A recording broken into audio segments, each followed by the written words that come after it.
Hi, everyone. Thank you so much for joining us. Really happy that you were able to make it. My name is Kelly. I work as the Member Services Coordinator with the Planning Institute of BC, and I'm joined here. I don't know where they are for you, but up top on my end is Larissa, and right down below me is Erin.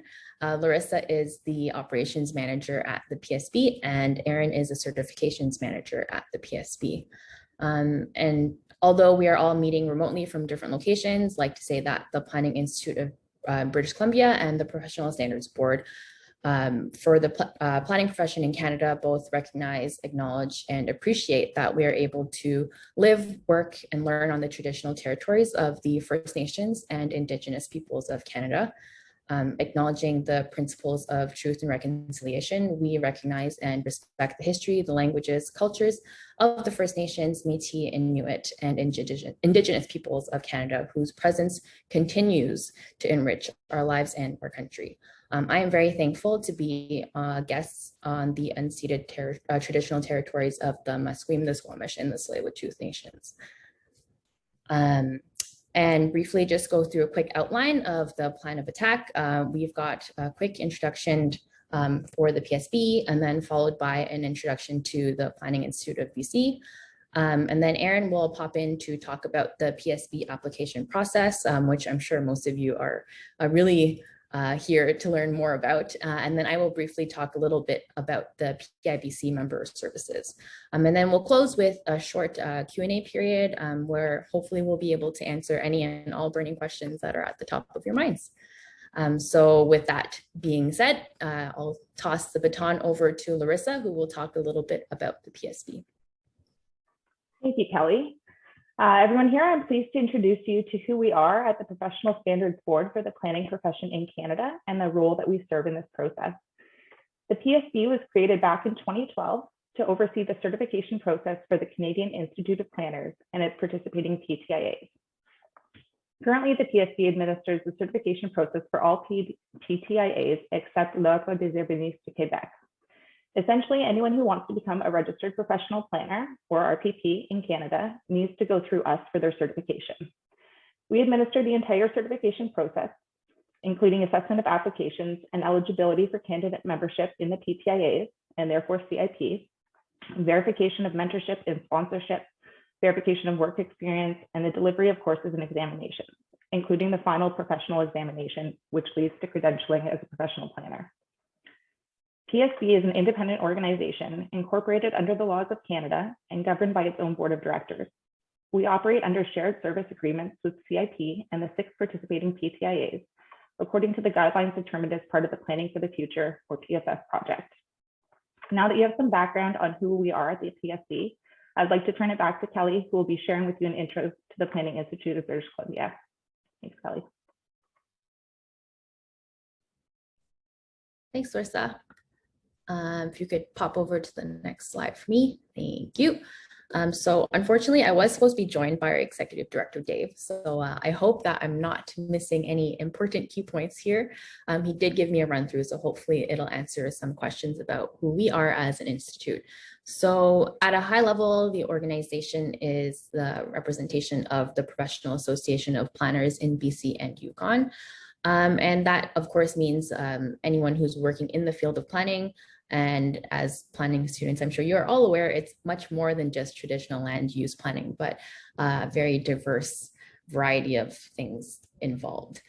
So we were founded in 1958 and surprisingly have currently over 1,800 members across BC, Yukon, and beyond. That includes international members as well who may be working abroad.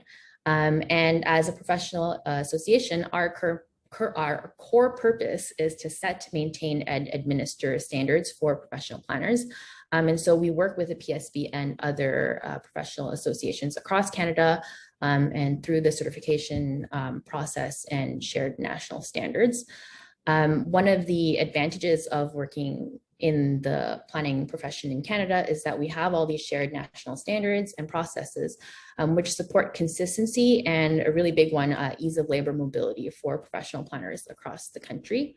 And part of those shared standards and processes include review and the accreditation of degree programs in planning, of which I think all of you should be one member of.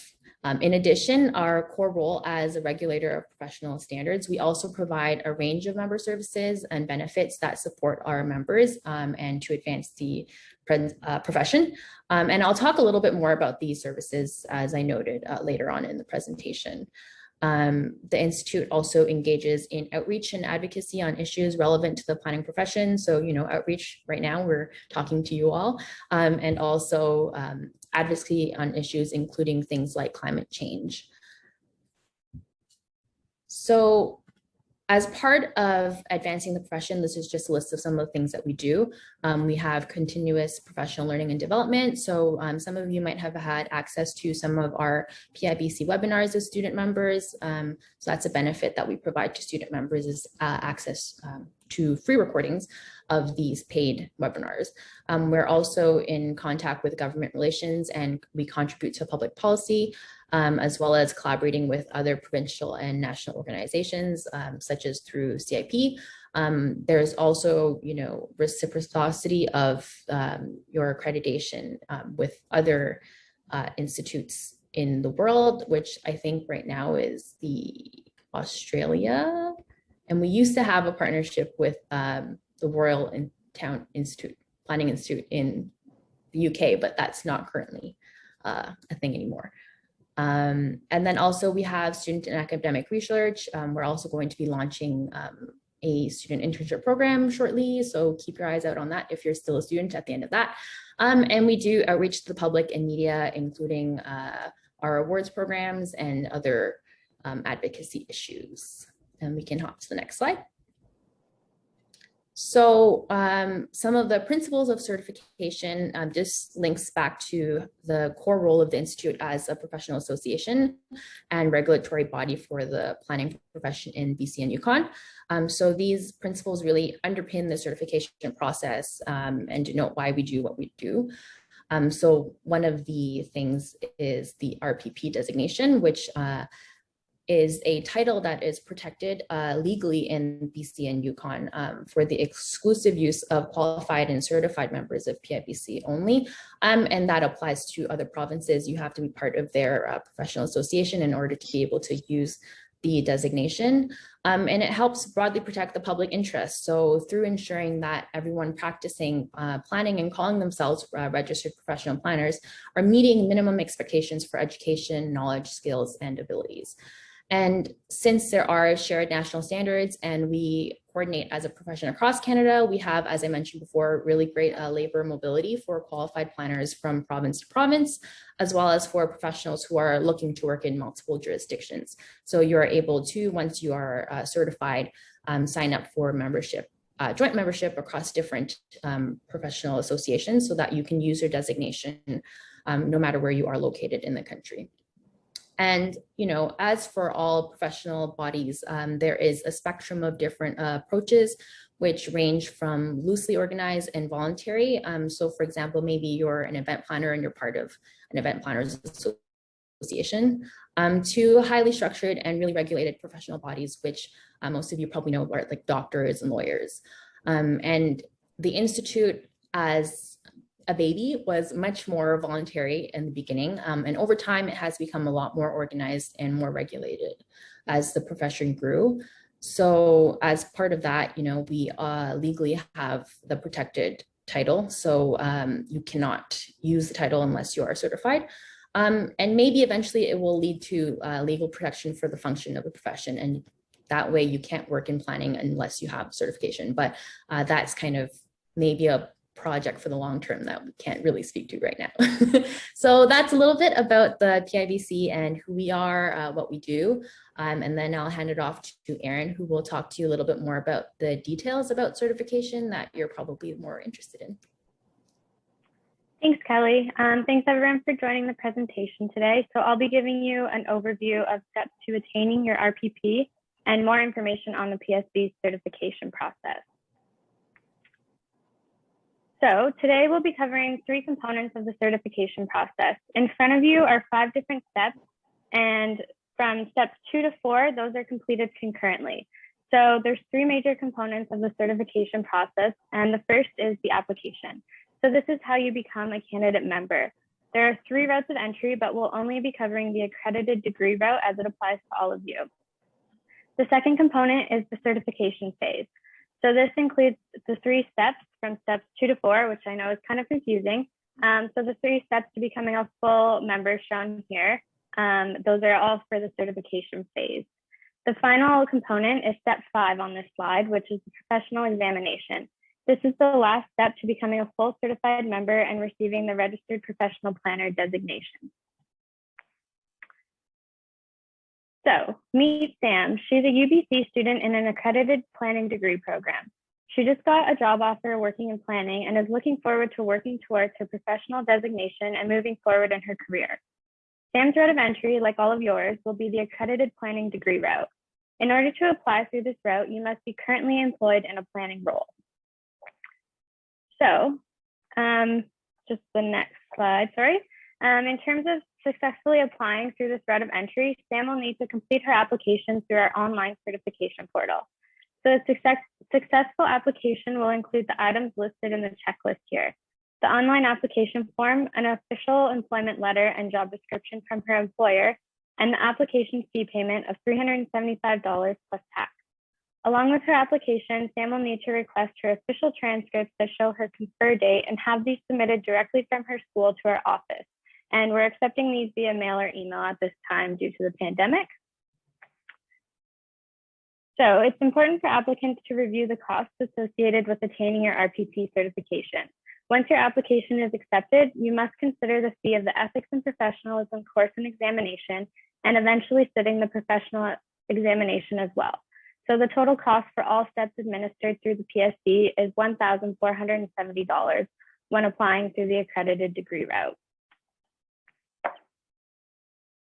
Here's a screenshot of what the certification portal looks like and the steps in the certification process. So as mentioned, the applicant will need to submit their application documents and pay the assessment fee before we will review their application. From there, we'll review their transcripts for the confer date and the job information to confirm that they are employed in responsible planning, for which we have the full definition for on our website. If we deem the submission approved, we will send their submission to PIBC or the applicable PTIA for formal candidate membership approval. This process usually takes 1 to 2 weeks on our end. Now that the application process is complete and you have been approved by PIBC or your applicable PTIA and paid your membership fees with them, we will move on to the certification process once you're accepted as a candidate member. So the 3 components of the certification process are mentorship, sponsorship, and the ethics and professionalism course and test.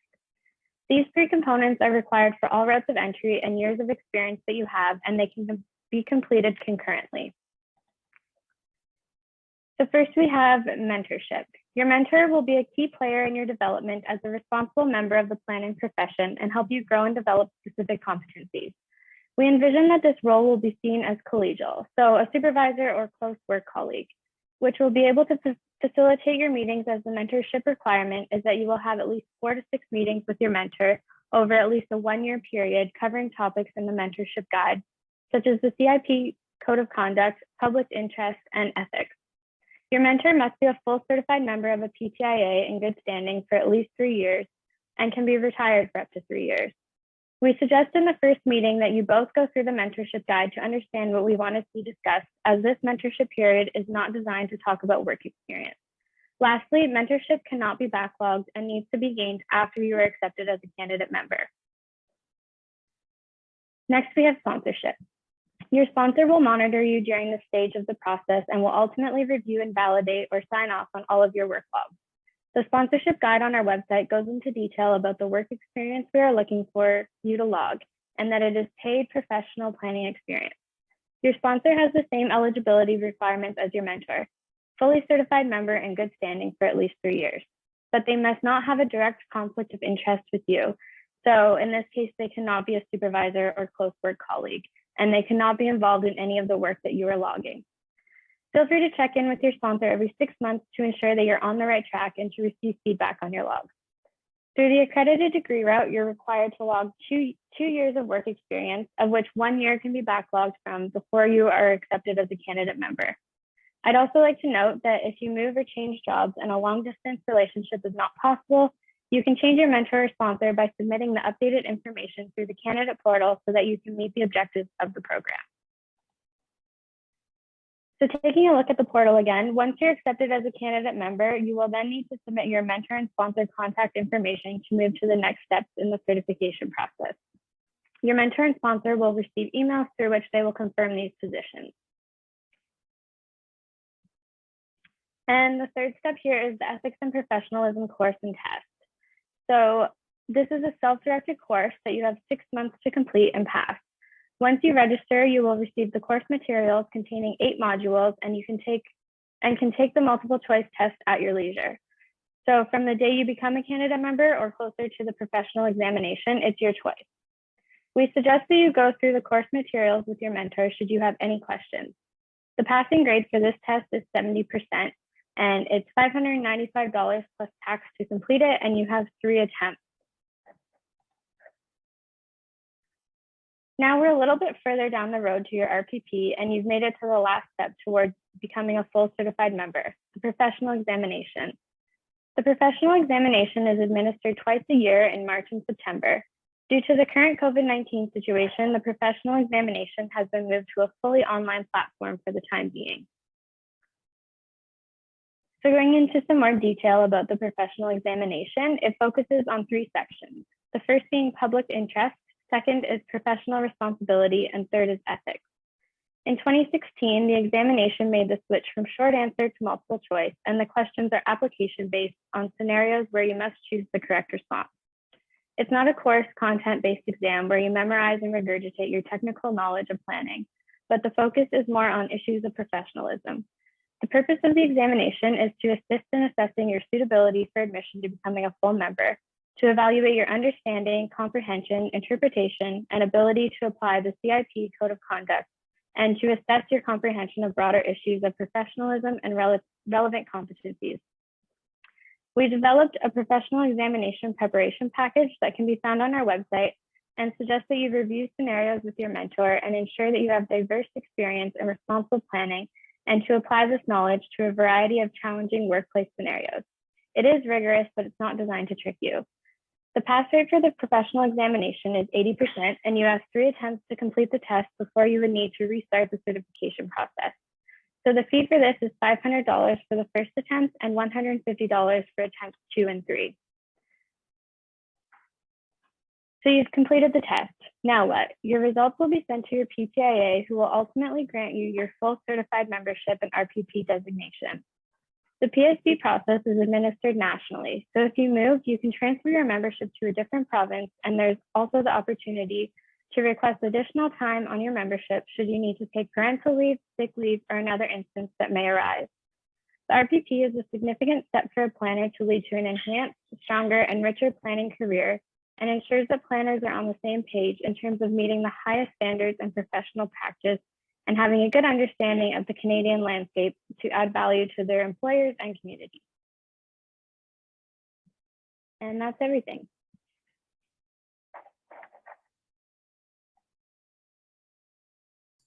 Thanks, Erin. So now that she's gone through a little bit of the details, here's just a quick overview of what's next for you. Your student membership eligibility does overlap, and this is designed so that while you're looking for work, we're not booting you out of the system and keeping you out of the loop, since obviously for many of you, this probably is a very stressful time. So you do have continued access of member services for up to 1 year as a student member when you finish your schooling. And, if you're still, looking for work or you're not yet able to apply for the PSB's candidate process, then you can also apply to be a pre-candidate member with us if the search is taking a little bit longer than a year for you to find work. So obviously securing employment in the planning field if you haven't already done so.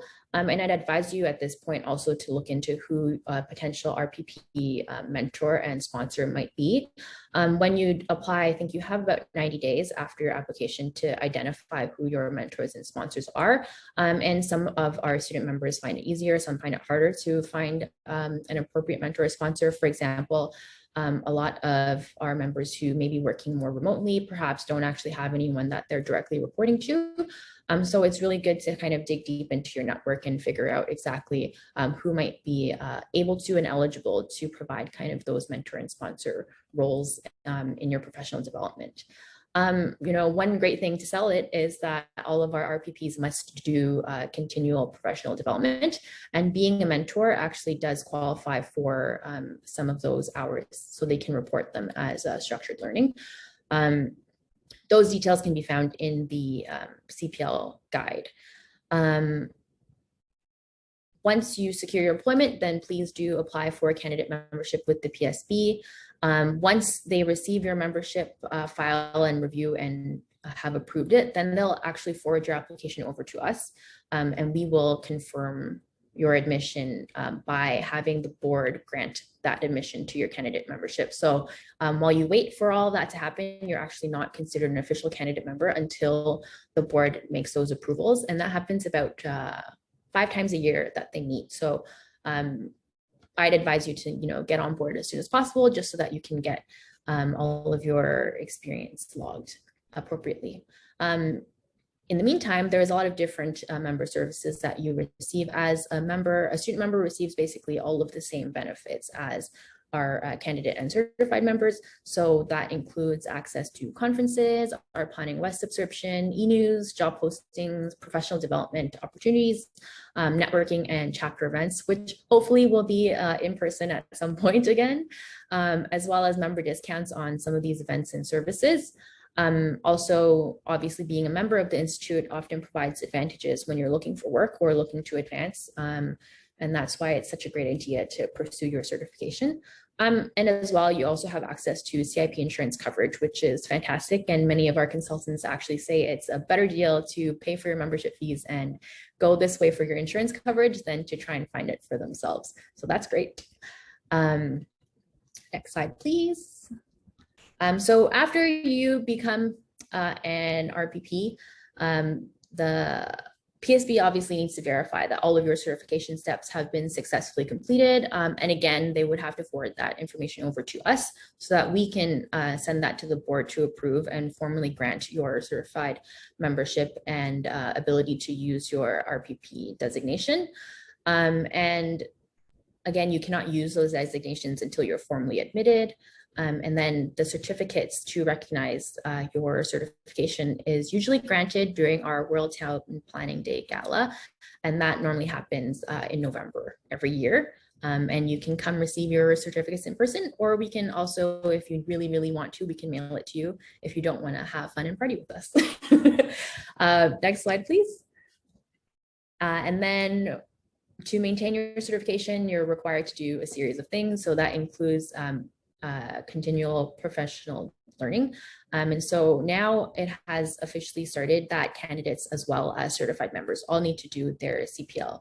And that means that you need to undertake and report a minimum of 18 hours of learning every year, and that's split 9 and 9. So 9 is structured and 9 is self-directed.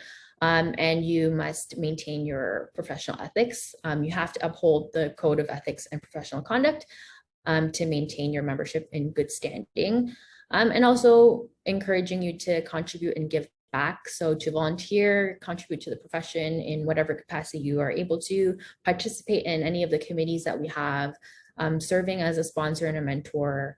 All of these things really uphold the integrity and the vibrancy of the profession.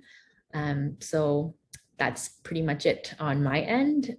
And I think we're able to open it up to all of you for any questions, comments, life stories. Thank you so much.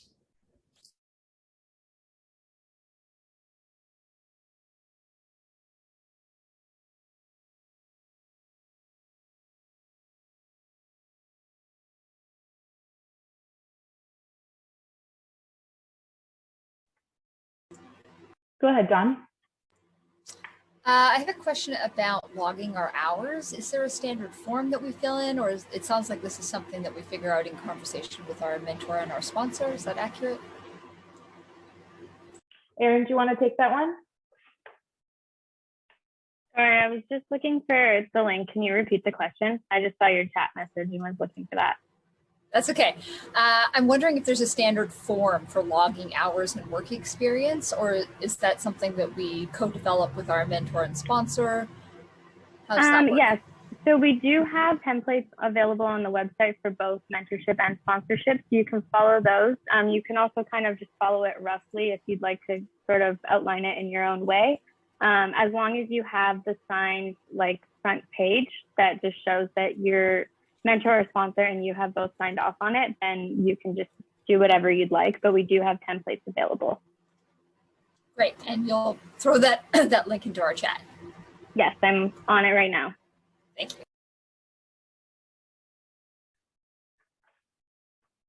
Go ahead, Anika. Hey, so I'm just wondering about the timeline. You had mentioned that we need to have confirmation of our degree being conferred. And I know for some of us folks at UBC, we kind of finish up our coursework in August and we technically are completed our degree, but we don't actually, I guess, confer our degree until the end of November. So would you accept the kind of letter from the school saying that we're done, or do you need to wait till that November degree is actually finalized?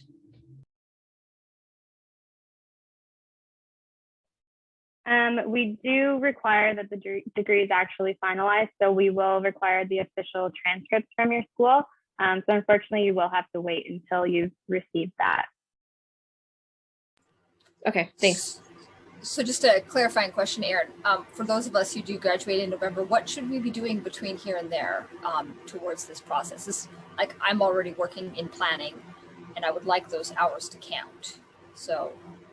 Yes, so through the accredited degree route, you're eligible to backlog 1 year of work experience in your mentor or sponsorship logs, sorry. So your sponsorship logs in total are 2 years of work experience. So basically from now until you start your candidacy, you're more than welcome to kind of keep track of the work that you're doing and the projects you're working on, and you'll be able to log that in your sponsorship logs, even if you aren't applying until November or December. Great, thank you.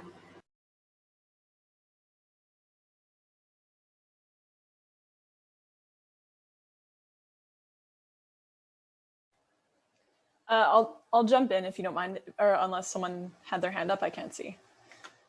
No, go ahead, Chelsea. And actually, I just saw your message in the chat too. Is that the question that you've got? Yeah, so that's one question I have. And then the other question is, I heard that you have 6 months to complete the ethics and professionalism course and test once you've started that process, but is there a time limit for the entire process altogether, or is it just, yeah, I guess that's my question. So the entire candidate process, you have 7 years. So basically from the date that PIBC approves your application and you become a candidate, you'll have 7 years from that date to complete everything up until the professional exam. And then you do also need to find a mentor and sponsor within 90 days of being accepted as a candidate. There's obviously some exceptions. If you are having a hard time finding a mentor or sponsor, we can definitely grant some extensions if need be. Sorry, can you just repeat when the clock starts ticking? You said when PIBC approves the candidacy or when you apply? Sorry.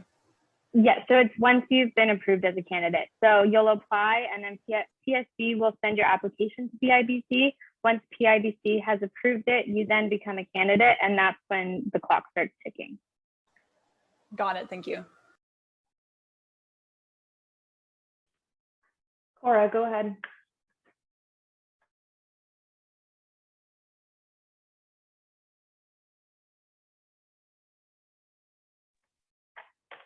Hi, Cora, do you have your hand raised?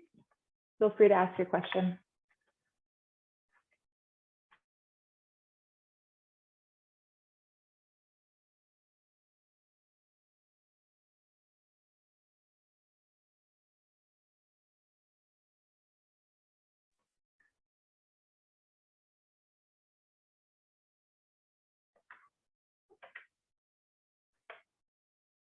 All right, well, it looks like we don't have anything else right now. We do encourage you, if you have questions, you can ask them in the chat right now. We'll leave the line open for another couple of minutes.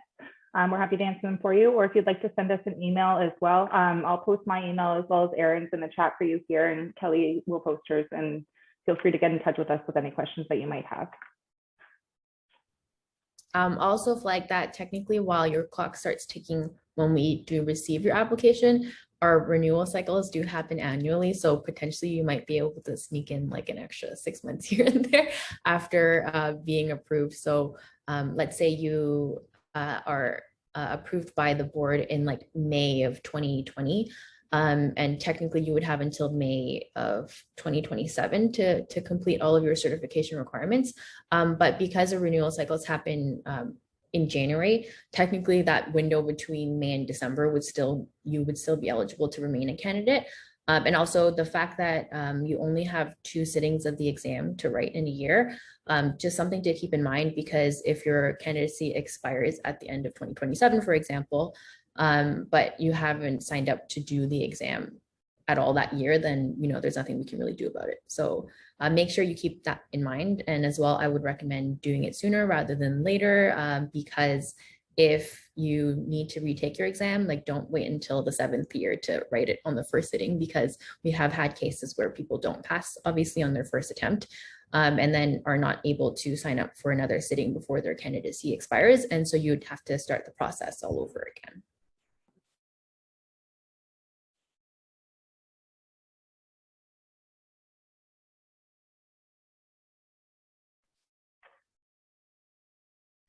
All right, before we say goodbye, are there any last questions? We'll give a count of 15 for any last questions, and then we'll be signing off.